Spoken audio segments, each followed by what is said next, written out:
ஆத்ம வணக்கம்.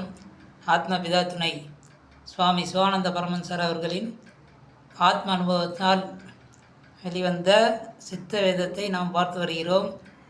இப்போ சலனப்பட்ட ஜீவனுக்கு மனம் உண்டாகிறதுன்னு சுவாமி சொல்கிறாரு. சலனப்பட்டுட்டாவே அதுக்கு மனம் சொல்கிறாரு. அந்த மனத்தின் இருப்பிடம் எது அப்படின்னு சுவாமி கேட்குறாரு சிஷியங்கிட்ட. அது சிஷியன் சொல்கிறாரு, மனதோட இருப்பிடம் எதுன்னா இருதயன்னு காட்டுறாரு. எனக்கா மனசு வலிக்குதுன்னு சொல்லிட்டு இங்கே தானே எல்லோரும் பிடிப்பாங்க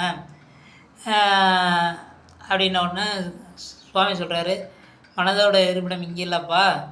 நீ ஆலோசனைக்கும் போது உன் கண் எங்கே மேலே போகுது? இப்போ நேரத்தை பற்றி யோசிக்கிறீங்கன்னு வைங்களேன், நாளையை பற்றி யோசிக்கிறீங்க. யோசனையை போது நீங்கள் எப்படி யோசிக்கிறீங்க? இப்படி தானே யோசிக்கிறீங்க. அப்போ கண்ணு ரெண்டு மேலே எங்கே போய் நோக்குது? இங்கே மேலே தான் நோக்குது. அப்போ நம்ம மனதினுடைய இடம் எங்கன்னா இந்த இடம்தான், இந்த புருவ மத்தியம்தான் நம்ம மனதனுடைய இடம். மனதுடைய இடம் இங்கேருந்து தான் வியாபித்து கொண்டு இருக்கிறது. சலனப்பட்ட ஜீவன் மனமாகிறது. அந்த மனம் எங்கே இருக்குதுன்னு பார்த்திங்கன்னா இங்கே தான். மனம் அங்கே இருக்குது. இப்போ ஆலோசனை எந்த இடத்துல இருக்குது? இங்கே வச்சு தான் நம்ம ஆலோசனை பண்ணுறோம். நேற்றை பற்றியும், இன்னையை பற்றியும், நாளையை பற்றியும், ஒருத்தரை பற்றியும், இந்த உலகத்தை பற்றியும் ஆலோசிக்கிறது இடம் இங்கே தான். புரியுதுங்களா? இந்த இடத்துக்கு பேர் தான் புருவ மத்தி. இதுக்கு பேர் இருதயம்னு பேர். இருதயம்னா இங்கே இல்லை. சுவாமி சொல்கிற இருதயம்ன்ற இடம் இந்த இடம். இப்போ இந்த இருதயத்தில் தான் ஆலோசனை நடக்கிறது. இப்போ ஒரு பிறந்த குழந்தைக்கு இப்போ நாம் இருக்கிறோம், ஆலோசனையில் இருக்கும்போது இங்கே இது பண்ணுறோம். இப்போ ஒரு குழந்தை இருக்குன்னு வைங்களேன். பிறந்த குழந்தை தூங்கும்போது, இப்போ நாம் தூங்கும்போது எந்த ஒரு சேட்டையும் கிடையாது, எதுவும் கிடையாது, பசிக்கிறதும் கிடையாது, பார்க்குறதும் கிடையாது, கேட்குறதும் கிடையாது. அதே தான் குழந்தைக்கும்.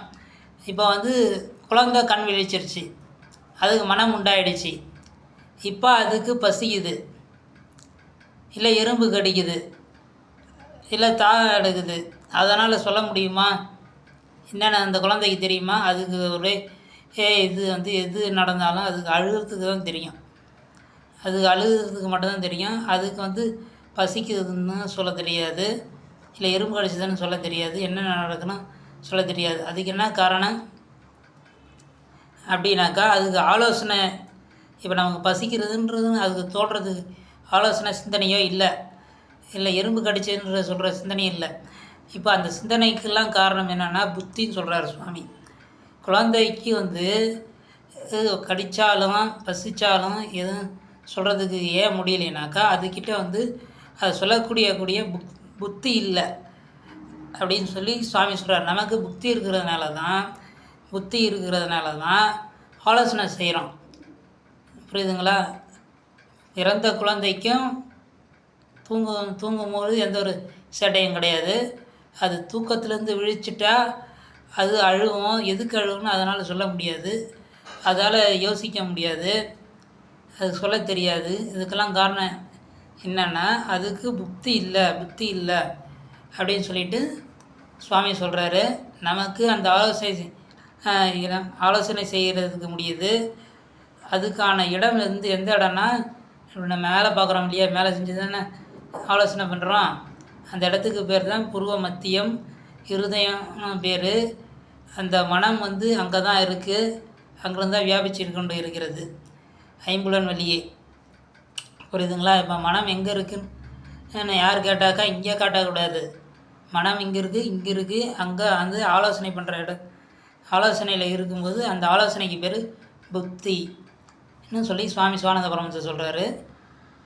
மேலும் இந்த மனம் இங்கே இந்த இடத்துல இருக்கு இல்லையா. இப்போ சித்தவித்தை பயிற்சி செய்யும் பொழுது இந்த இடத்துல இந்த பதிவு சொல்ல வேண்டிய அவசியம் இல்லை தான், இருந்தாலும் நான் சொல்கிறேன் பாருங்கள்.